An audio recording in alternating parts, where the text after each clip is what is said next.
السلام علیکم ورحمۃ اللہ وبرکاتہ۔ شیخ الاسلام ابن تیمیہ رحمۃ اللہ علیہ فرماتے ہیں، قرآن کریم کی آیت ہے وَمَا كَانَ اللَّهُ لِيُعَذِّبَهُمْ وَأَنْتَ فِيهِمْ وَمَا كَانَ اللَّهُ مُعَذِّبَهُمْ وَهُمْ يَسْتَغْفِرُونَ۔ اللہ تعالیٰ فرماتے ہیں کہ جو قوم استغفار کرتی ہے استغفر اللہ ربی من کل ذنب واتوب الیہ، اس جیسے جو بھی استغفار کے صیغے ہیں وہ دل کی حضوری کے ساتھ، توجہ کے ساتھ اپنے گناہوں کو یاد کرتے ہوئے استغفار کرتے ہیں، تو اللہ تعالیٰ فرماتے ہیں کہ اس قوم کو میں عذاب نہیں دوں گا، کیونکہ لأن الاستغفار یمحو الذنب، کہ استغفار جو ہے وہ گناہ کو ختم کر دیتا ہے، اور وہ گناہ کو ختم کر دیتا ہے کہ جو عذاب کا سبب ہوتے ہیں۔ گناہ بہت سارے ہوتے ہیں، لیکن کچھ ہمارے گناہ ایسے ہیں جو اللہ کے عذاب کو دعوت دیتے ہیں، اور اللہ کا عذاب مختلف شکلوں میں ہوتا ہے، پریشانیوں کی شکلوں میں، مصیبتوں کے تاب اور توڑ مصیبتوں کی شکل میں، اولاد کی نافرمانی کی شکلوں میں، بے دینی کی شکل میں، گھر کے اندر جھگڑے فساد فتنہ، اور باہر بزنس کے اعتبار سے، حالات کے اعتبار، بہت سارے اعتبار سے ہمارے اوپر حالات یکے بعد دیگر چلتے رہتے ہیں، تو یہ اللہ کا عذاب ہے۔ اللہ ہماری زندگی کو تنگ کر دیتا ہے، پریشان کر دیتا ہے، تو فرمایا استغفار کرو کہ یمحو العذاب،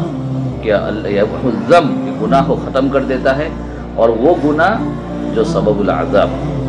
جو گناہ کا سبب ہوتا ہے،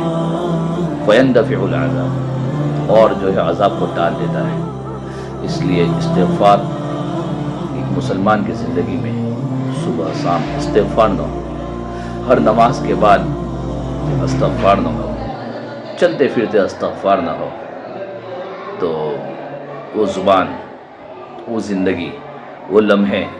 وہ سال، وہ مہینے کس کام ہے؟ وہ دین کیسا گزرا کہ جس میں اس نے استغفار نہیں کیا؟ دنیا کا سب سے چہیتا جس کی وجہ سے کائنات بنی، اللہ نے اس کائنات کو وجود بخشا، اور اللہ نے کہا کہ جب تک تو راضی نہیں تب تک میں راضی نہیں، وہ شخصیت ہے محمد مصطفیٰ صلی اللہ علیہ وسلم، جو معصوم ہے، گناہوں سے پاک ہے، وہ دن میں کئی سو مرتبہ استغفار کرتی ہے، کئی سو مرتبہ استغفار پڑھتے ہیں، اور اللہ کے حضور گناہوں سے پاک ہونے کے باوجود وہ ہمیں درس دے رہے ہیں کہ یہ میری امت کا سب سے بڑا گناہوں کو ختم کرنے کا ذریعہ ہے، ایک میڈیسن ہے۔ آپ بیمار ہیں، آپ کی جو بھی بیماری ہے، آپ یہ میڈیسن کو دن میں کم از کم 5 نماز کے بعد اور صبح و شام 2 مرتبہ 100 مرتبہ استغفار کریں، 200 مرتبہ کریں، جتنی طاقت ہے استغفار کرتے رہیں۔ ساری تنگیوں سے، ساری مصیبتوں سے، ساری پریشانیوں سے اللہ ایسے نکال دے گا جیسے ہم آٹے میں سے بال کو نکالتے ہیں، یہ وعدہ ہے۔ اور اللہ کے قرآن کریم میں بہت سارے وعدے ہیں اور بہت ساری وعیدیں ہیں۔ اللہ اپنے وعید کے خلاف تو کر سکتا ہے، وعدہ خلافی نہیں کر سکتا ہے۔ اللہ اپنے وعدے کو پورا فرماتے ہیں۔ استغفار کی کثرت کریں، پڑھتے رہیں، اور دل جمعی کے ساتھ، حضوری کے ساتھ پڑھیں، اور درود شریف کا ایٹل لگائیں اپنے دلوں پر، اپنے کپڑوں پر، جیسے ہم اپنے کپڑوں کو پاک صاف کر کے اوپر ایٹل لگاتے ہیں، تو ویسے درود شریف کا ایٹل لگائیں،